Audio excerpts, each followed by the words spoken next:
Everyone, আসসালামু আলাইকুম। একটি নতুন ব্র্যান্ড নিউ ব্লগে সবাইকে স্বাগত জানাচ্ছি। কেমন আছেন সবাই? আমার এই ব্লগে আমার সঙ্গে যাচ্ছে আমার অফিস কলিগস। যাচ্ছি মাত্র একদিনের জন্য ঢাকার কাছেই সুন্দর নির্মল প্রাকৃতিক সৌন্দর্যে ঘেরা একটি রিসোর্টে। রিসোর্টটি হচ্ছে বাংলাদেশের নরসিংদীর মাধবদীতে অবস্থিত হেরিটেজ রিসোর্টে। সকালে বৃষ্টির কারণে আমাদের যাত্রা করতে কিছুটা দেরি হয়ে যায়। আমাদের যাত্রাটি শুরু হয় অফিস প্রিমাইসেস থেকে। নতুন মডেলের একটি হাইস মাইক্রো নিয়েছিলাম আমরা। এই গাড়িটি আমাদের অফিসের শাটল সার্ভিস প্রোভাইড করে। যাই হোক, চলতি পথে গাড়িতে বসে আমরা সকালের ব্রেকফাস্ট করে নেই। ব্রেকফাস্টে ছিল কেক, কলা, ডিম, মিষ্টি এবং কাবাব। ঢাকা থেকে মাত্র ৩৫ কিলোমিটার দূরত্বে এই রিসোর্টটি, যেতে মাত্র সময় লাগে ৫০ মিনিটের মতো। আমরা পৌঁছে গেছি হেরিটেজ রিসোর্টে।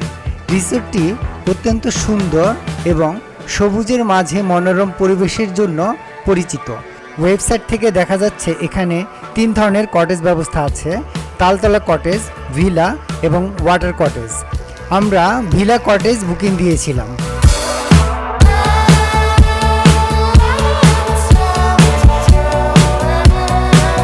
রিসোর্টটি ঐতিহ্যবাহী এবং আধুনিক সুযোগ সুবিধাগুলোর সংমিশ্রণ প্রদান করে। অতিথিরা আরামদায়ক আবাসন, বিনোদনমূলক কার্যকলাপ, দেশি বিদেশি রান্না এবং কনফারেন্স এবং বিভিন্ন ইভেন্টসের সুবিধা প্রদান করে। নির্ধারিত সময়ের অনেক আগে আমরা রিসোর্টে পৌঁছে যাই, তাই ওয়েলকাম ড্রিঙ্কস করে আমরা রিসোর্টটি ঘুরতে বের হয়ে যাই। রিসোর্টে প্রবেশের প্রথমে এই গ্রিন ওয়াকিং ওয়েটি খুবই সুন্দর। এর চারপাশে উপরে সব দিকেই সবুজ গাছ দিয়ে ঘেরা। আপনার সবুজ তৃণলতা পাতা দিয়ে এই রাস্তাটি তৈরি করা হয়েছে, যা অদ্ভুত রকমের সুন্দর লাগে।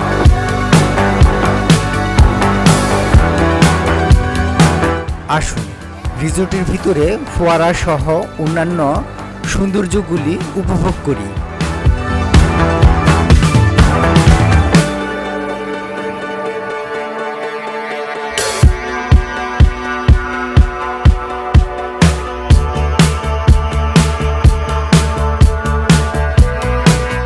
এরই মধ্যে আমাদের ভিলা রুমগুলো রেডি হয়ে যাওয়াতে আমরা রুম কার্ড নিয়ে এখন রুমের দিকে যাচ্ছি।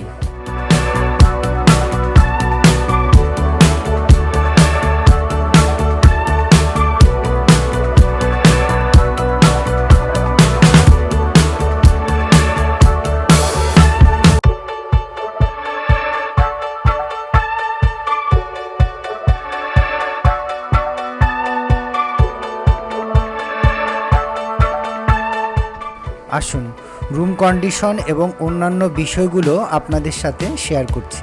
একটা ভালো মানের হোটেলে রুমের ভিতরে যা যা অ্যাক্সেসরিজ লাগে প্রায় সব কিছুই দেওয়া হয়েছে। আমাদের কাছে রুমটি খুবই পরিপাটি, গোছানো এবং যথেষ্ট ভালো মনে হয়েছে। তবে এটা শুধুমাত্র আমাদের রুমের কথা বলছি, অন্য রুমগুলোর অবস্থা কেমন সেটা আমি এখনও বলতে পারছি না।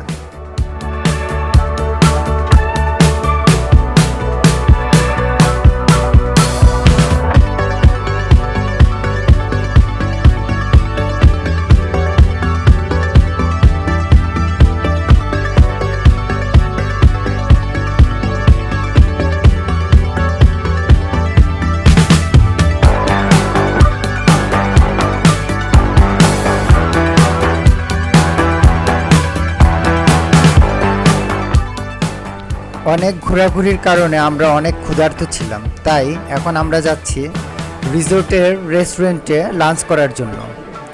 লাঞ্চের অনেক ধরনের খাবারের ব্যবস্থা ছিল।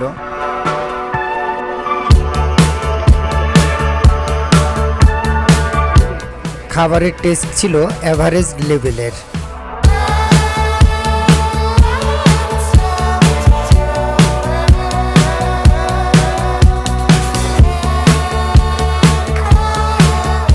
লাঞ্চ করার পর কিছুটা রেস্ট নিয়ে সবাই বেরিয়ে পড়ি সুইমিং পুলে গোসল করার জন্য।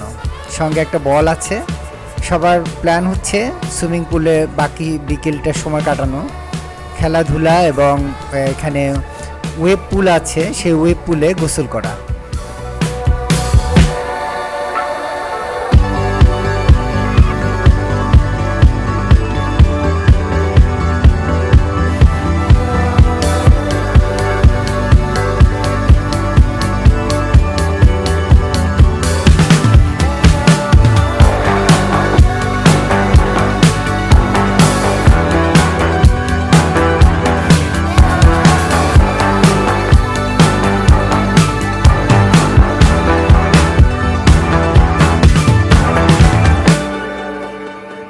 পুলে খেলাধুলা এবং গোসল করা শেষে সবাই জাকুজিতে বসে আড্ডা দেই।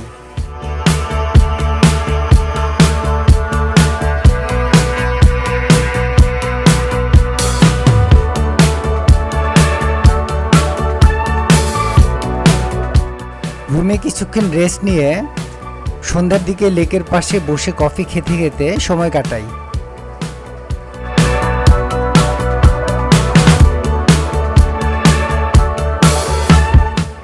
রাতে রিসোর্টটি অনেক ধরনের লাইটিং ইফেক্ট দিয়ে সুন্দর করে সাজানো, যা দেখতে অদ্ভুত রকমের সুন্দর লাগছে। সেই ওয়াকিং ওয়েটাও লাইটিং ইফেক্ট দিয়ে করা, যা ভালো লাগছে।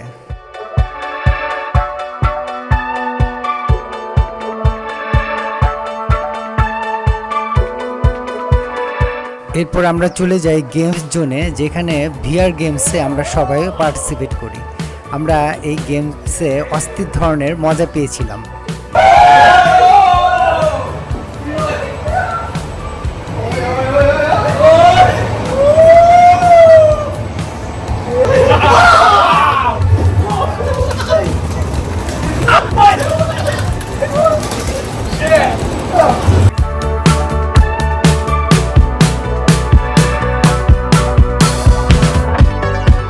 তারপর আইসক্রিম খাওয়া এবং সেখান থেকে হোটেলে ফিরে আসা, এরপর কাঠ খেলতে বসা, সব কিছুই ছিল অসাধারণ ভালো লাগার মতো।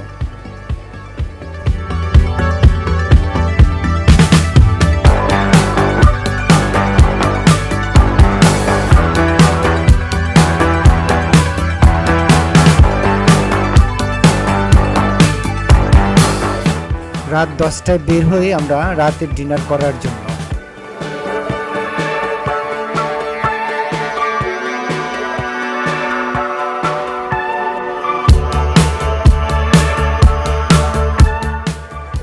ডিনারের খাবারগুলো সম্পর্কে আমাদের অনেকের অনেক ধরনের অভিযোগ ছিল। যাই হোক, সেটা আমরা এই ভিডিওতে না বললাম, সেটা তারা পরে সংশোধন করে দিয়েছে।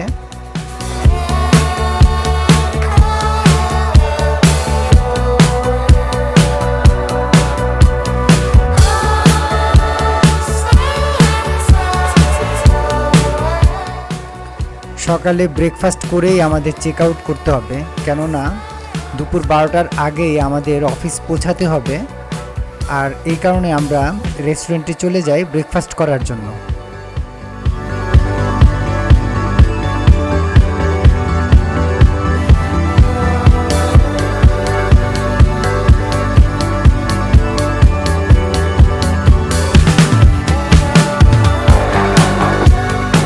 ব্রেকফাস্ট করেই আমরা চেক আউট করে ফেললাম। আমরা এখন যাব অফিসে এবং এরই সাথে আমাদের ব্লগটিও শেষ হয়ে গেল।